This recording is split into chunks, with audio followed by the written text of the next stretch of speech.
A momentous summit as Zimbabwean President Emmerson Mnangagwa has handed over SADC chairship to his Madagascar counterpart Andry Rajoelina.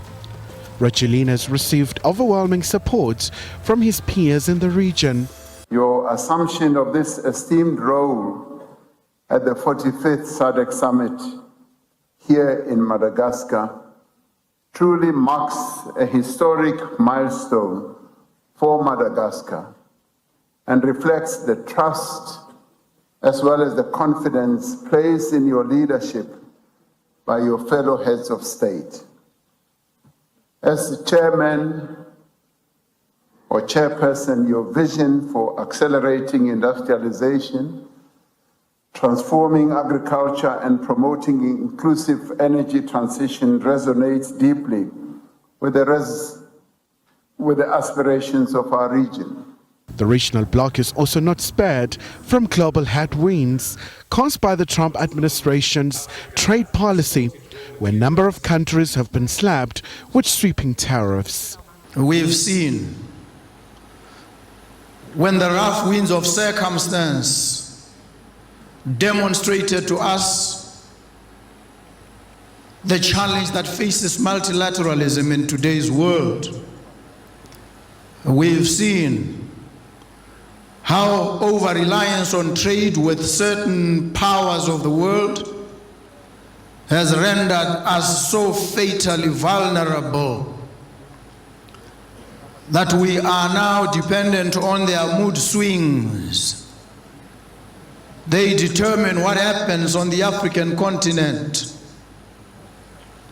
And this is because we've allowed ourselves to fall into a trap of self-loathing, where we've hated not just ourselves but our neighbors on the African continent. We've been reluctant to trade with each other, to see and recognize each other's worth. We've come to that point, that inflection point in our history, when we must recognize that we need each other.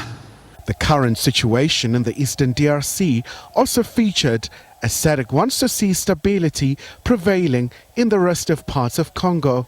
Summit reaffirmed its unwavering commitment to promoting peace, security and stability in the Eastern Democratic Republic of Congo and welcomed the joint mediation efforts undertaken by the African Union Commission, SADC and the East African Community, and the process integrating the Luanda and Nairobi processes, while acknowledging the urgent need for complementarity and harmonization between Africa-led processes with other initiatives, including the Washington Accord 2025 and the Doha Declaration of Principles of 2025.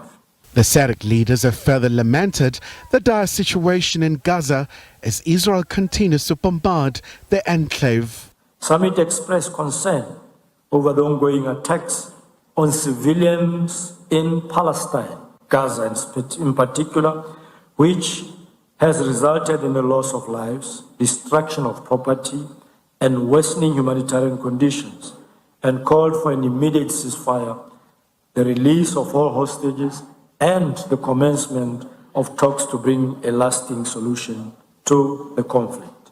South Africa will succeed Madagascar as chair of SADC in 2026 to 2027. Khumalo, SABC News, Johannesburg.